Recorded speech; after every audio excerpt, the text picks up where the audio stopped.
My daughter-in-law tried to steal my multi-million-dollar inheritance after my wife's death, but when I discovered her scheme and refused. She threatened to abort my grandson in public if I didn't give her everything. Police arrested her, and what they found about her past left everyone speechless. I'm 57 years old. I own 15 restaurants on the East Coast, and 6 months ago, I buried my wife after 35 years of marriage. I thought that was going to be the worst moment of my life, but it turns out my daughter-in-law had other plans for me. And when I say plans, I mean a scheme so elaborate and calculated that even now I have trouble believing someone could be that twisted. But anyway, let's start from the beginning because this story is long and, trust me, it's worth hearing the whole thing. I came to this country at 27 years old without knowing a word of English and started washing dishes at an Italian restaurant in New Jersey. I'm not going to give you the full motivational speech, but basically, I busted my ass for 30 years, went from dishwasher to cook, from cook to manager, from manager to owner of a small place, and from there, I kept buying more locations, until I had the 15 I have now. Nothing fancy. Mostly they're casual places, like American food and a couple Italian ones. But I do well. I mean, really well. My wife, Patricia, may she rest in peace, was with me through the whole process. She handled the bookkeeping when we started and later took over human resources when the business grew. We had 2 kids, Christopher, who's 31 and works selling pharmaceutical products, and my daughter, who's 28 and works in the compliance department at a big bank. I can't say which one, but it's one of the important ones. Christopher met Ashley like 3 years ago, I think, at a sales conference or something like that. She was 28 at the time and already came with 2 kids from a previous marriage, Mia and Noah, who are now 8 and 10 years old. The first time I met her, I thought she was, I don't know, like too perfect, you know what I mean? Like she always said exactly the right thing, always smiled at the right moment, always asked the questions you'd expect, but in a way that felt almost rehearsed. Patricia told me I was being paranoid, that I was judging the poor girl for being divorced with kids. And maybe she was right because I let that weird feeling I had slide. Big mistake. They got married 2 years ago in a nice but not over-the-top ceremony, and at first everything seemed normal. Ashley was attentive to Christopher. The kids were well-behaved. She came to family dinners and said all the right things about how proud she was to be part of our family. But then she started with the questions. And not normal questions like how many restaurants do I have or how I started the business, but very specific questions about how much the locations are worth, whether they're owned or rented, how much we gross per year, if I had plans to sell any, who handled the finances, where I kept important documents. At first I thought she was just being curious, trying to understand the family business. But there was something about the way she asked that made me uncomfortable. Patricia told me it was sweet that Ashley was so interested in the family legacy, but I didn't see it that way. Things got really complicated when Patricia got sick. It all happened so fast that I still have trouble processing it. One day she was fine, the next she had pain that wouldn't go away. We went to the doctor and boom, stage 4 aggressive cancer. They gave her 6 months, but she only lasted 3. They were the most horrible 3 months of my life, watching her deteriorate day by day, knowing there was nothing I could do except be there with her. Christopher and my daughter were amazing during that time. They came every day, took turns staying with me at the hospital. Ashley came too, but there was something weird about the way she acted. Like she was there physically, but mentally she was somewhere else. And more than once I caught her looking at her phone during visits or going out to make long calls that according to her were urgent work things, even though I knew she wasn't working at the time. Patricia died on a Tuesday morning with all of daughter Cede, us there. I'm not going to go into details because it still hurts a lot, but what I will say is that 2 days after the funeral, while I was still in shock and basically running on autopilot, my lawyer called to remind me that I needed to update my will. Patricia and I had done it together years ago, but obviously it needed changes now that she was gone. I told him to give me a few weeks because I couldn't even think about that, but he insisted it was important to do it soon for legal and tax reasons. So, like a month later, I went to his office and we updated it. The new version was simple and fair, at least I saw it that way. The majority of everything went to Christopher and my daughter in equal parts. The restaurants, the house, the investments, everything. For the grandchildren, including Mia and Noah, who are technically my step-grandchildren, I set up educational trust funds of $50,000 each that would activate when they turned 18. I thought it was generous considering. They're not my biological grandchildren, and I've barely known them for 2 years. My lawyer agreed it was more than reasonable. I didn't tell anyone about the specific changes in the will because, honestly, why would I have to? But like 2 weeks later, Ashley showed up at my house unannounced. Christopher was at work and she said she wanted to talk to me about something important. I offered her coffee. We sat down in the living room, and what happened next still has me in shock. The woman gave me a complete speech, and when I say complete, I mean she had clearly practiced it, about how she and her children were part of the family now and deserved to be treated the same as everyone else. I told her, of course, that everyone was family, not understanding where she was going with that. And then she dropped the bomb. She told me she knew I had updated my will and that it was unfair that Christopher would receive half of everything when she and her children also depended on him. I sat there, like, what the hell is happening? I asked her how she knew about the will, and she said something vague about Christopher having mentioned to her that I'd gone to the lawyer, but I knew that was a lie because Christopher didn't even know the details. I explained to her, trying to stay calm, that the will was fair, that my assets went to my biological children as is normal, and that I had set up generous education funds for Mia and Noah. I thought that ended the conversation, but oh no, things were just getting started. Ashley got serious, that kind of seriousness that gives you goosebumps, and told me she was pregnant. Congratulations, right? Except the way she said it wasn't like a happy announcement, but like a threat. She told me verbatim, and I'll never forget these words. I'm expecting your biological grandson, and I hope that changes your perspective on how to distribute your inheritance. It would be terrible if this baby grew up knowing his grandfather didn't value him the same as the others. I mean, she was basically blackmailing me with my future grandson, who hadn't even been born yet. I told her to leave my house. I didn't yell at her, didn't insult her, just told her very clearly that the conversation was over and she needed to go. She stood up, gave me a smile I can only describe as evil, and said, "This isn't over," before leaving. I called Christopher that same night and told him everything. He was silent for a long while and then said he'd talk to her, that pregnancy hormones were probably making her crazy or something. I knew it wasn't hormones, but I let it go because what else could I do? A week later, my daughter called me in a panic telling me to check Facebook. Turns out Ashley had posted a long post, like essay length, about how her father-in-law was a horrible man who discriminated against his non-biological grandchildren, and how she was devastated that her unborn baby would grow up in such a toxic family. She tagged like 20 relatives and friends. The post already had like 50 comments from people I didn't know, saying things like, "How terrible and old people are so closed-minded." Obviously, I don't have Facebook, so I hadn't even found out, but my daughter took screenshots of everything. And that wasn't all. I started getting calls and messages from distant cousins, uncles I hadn't seen in years, even Patricia's sister asking me what was going on, why I was being so unfair to Ashley. She had contacted everyone, literally everyone who had any connection to me, telling them her version of the story where I was the villain rejecting her future child. It was a completely calculated and coordinated smear campaign. But wait, it gets better. Like a month after that, I started noticing weird things in my house. Little things missing. Papers that were moved in my home office.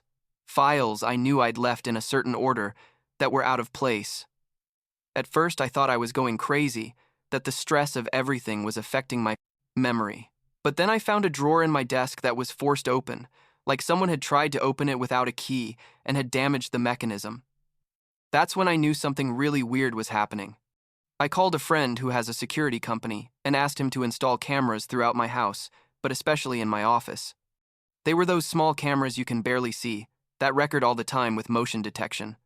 I felt paranoid doing it, like I was spying on my own family, but something told me it was necessary. And I was right. 3 days later, on a Wednesday afternoon when I was at one of the restaurants, the cameras caught Ashley entering my house. She had a key. Probably stole it from Christopher or made a copy at some point. I saw her in the video, clear as day, going straight to my office, opening the filing cabinets, taking out documents and photographing them with her phone. Not just 1 or 2 papers, but stacks of documents, property deeds, restaurant financial, statements, bank documents, insurance policies, basically everything I had stored there. She was there for like an hour, scanning everything with her phone, organizing the papers exactly as she'd found them, so I wouldn't notice anything. I watched the whole video with my lawyer, and we were both in shock. This wasn't a curious daughter-in-law. This was a criminal in action. I saved the videos and told my lawyer not to do anything yet, that we needed to see how far this would go. And oh, buddy, it went far. Like 2 weeks later, my daughter, who remember works in bank compliance, called me totally freaked out saying they'd detected suspicious activity on my accounts. Someone had tried to open trust accounts using my information, with documents that had my signature. The documents were fake, obviously, but well done. The bank had flagged them as possible fraud and was investigating. My daughter, being who she is, started her own internal investigation and discovered that the documents had been sent from an email address that, after tracing, led directly to Ashley. At that point, we had enough evidence to go to the police, but Christopher asked us to wait, that he wanted to confront her first. I agreed because, well, she's his wife, and the mother of his unborn child. Christopher went to the house they shared and, according to what he told me later, asked her directly about the documents and the photos she'd taken in my office.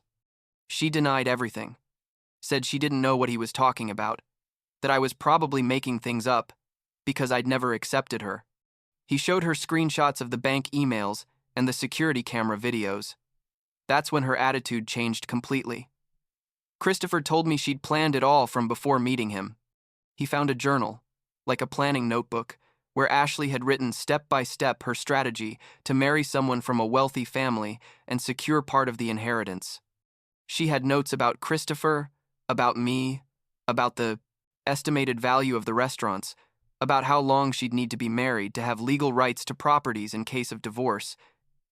It was literally a manual on how to scam a family. And the worst part, the absolutely worst part, is that she had similar entries about her previous marriage. Turns out the first husband also died, but from a heart attack at 42, and she had tried to do exactly the same thing with his family until they found out and basically kicked her out with nothing. My lawyer did more investigation with a private detective he knows, and we discovered that Ashley had tried the same thing in 2 other states with 2 other men. In one case, she got away with some money before they discovered her. In the other, they kicked her out before she could do damage. She was a professional, basically. A full-time scammer who specialized in widowers or divorcees with money, and Christopher had fallen completely into her web. While all this was being uncovered, Ashley was like 2 months pregnant and starting to get nervous because she felt things were getting out of her control. One night, she showed up at my main restaurant, the one downtown that's like the flagship of all my locations, completely drunk. She caused an incredible scene, screaming in the middle of the packed restaurant that I was a miserable old man who was denying her unborn child his inheritance, that she was going to sue me for everything, that she was going to destroy my reputation. Customers were in shock.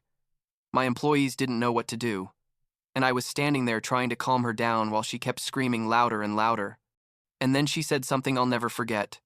She looked me straight in the eyes and screamed, "If you don't give me what I deserve, I'm going to abort this baby, and it's going to be your fault." The entire restaurant went silent. I called the police immediately. She was so out of control that when the officers arrived, she tried to fight them and then tried to bribe them to let her go. They arrested her right there for disturbing the peace, attempted bribery, and I think also for something related to being drunk in public while pregnant. That's when everything completely exploded. With Ashley detained and Christopher finally seeing the complete reality of who he'd married, we presented all the evidence we had to the police and the district attorney. We're talking about the camera videos, the bank fraud attempts, the forged documents, everything. The detective who investigated her past added reports from the other states where she'd done the same thing. They also discovered she'd been recording conversations in my house without consent, which is illegal in our state, and that she'd entered my house without permission on multiple occasions after I'd asked her not to return. Christopher immediately filed for divorce and a temporary restraining order. He also requested emergency custody of the baby when it was born, because Ashley clearly wasn't. in the mental condition to care for a child, much less after threatening to abort in public. The judge agreed and ordered Ashley to undergo a complete psychiatric evaluation. The criminal charges were extensive: fraud, document forgery, identity theft, illegal recording, trespassing, attempted extortion, and some others I don't even remember.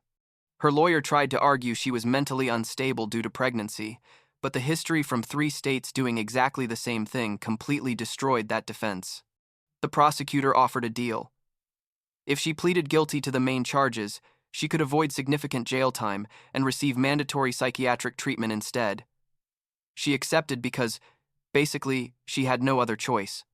Ashley gave birth to a beautiful boy at like 7 months, a little premature but healthy. Christopher was at the hospital. I went too, although I stayed outside the room. She had the baby while wearing an ankle monitor because she was under house arrest, waiting for the final sentence. I'm not going to lie. It was weird seeing this woman who had tried to destroy my family holding my grandson, knowing everything she'd done. But the baby isn't to blame for any of this. And from the first moment I saw him, I knew I was going to protect him from all this craziness. The final sentence came like 3 months later. The judge gave her 18 months in prison, but she only had to serve 90 actual days for good behavior and the fact that she was a first-time mother.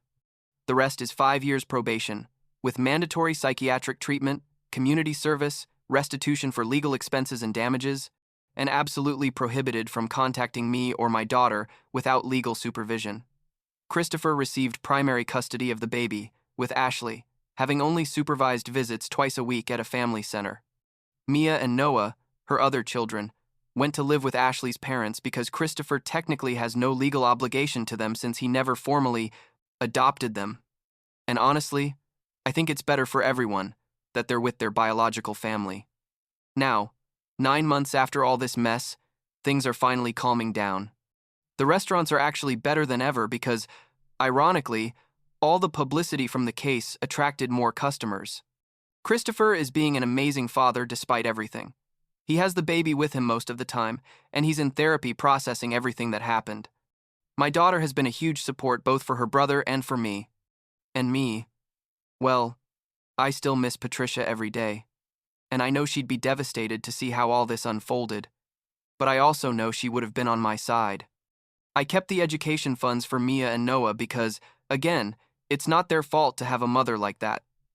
Christopher agrees with that and has some contact with them through the grandparents. The baby, my grandson, is the best thing that came out of all this mess. He's 7 months old now, and every time I see him, he reminds me that despite all the evil and manipulation I saw, there are still pure and good things in the world. Ashley served her 90 days and is now on probation. I see her twice a week when Christopher takes the baby to supervised visits, because sometimes I go with him for support. She acts like nothing happened, like this was all a big misunderstanding. She still hasn't shown real remorse for what she did. She's just angry that she got caught. Her therapist says she has narcissistic and antisocial personality traits, which is basically psychological language for saying she lacks empathy and sees people as objects she can use. I don't know if she'll ever really change or if she'll just learn to hide her intentions better. What bothers me most when I think about all this isn't so much the attempted theft or the fraud, but the level of planning she put into this. From the moment she met Christopher, she was calculating, observing, waiting for the perfect moment to strike. Patricia's death was that perfect moment for her, when we were most vulnerable and least likely to question her intentions. It's the kind of cruelty I really can't understand, even now.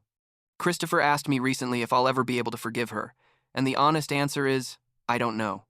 I'm not sitting here full of hate or bitterness. More than anything, I feel sorry for her because it must be miserable to live like that, seeing everyone as mere opportunities for gain. But forgiving implies she did something wrong unintentionally, or that she genuinely regrets it, and she does neither of those things. So, I guess she just exists in my life as the mother of my grandson. Nothing more and nothing less than that.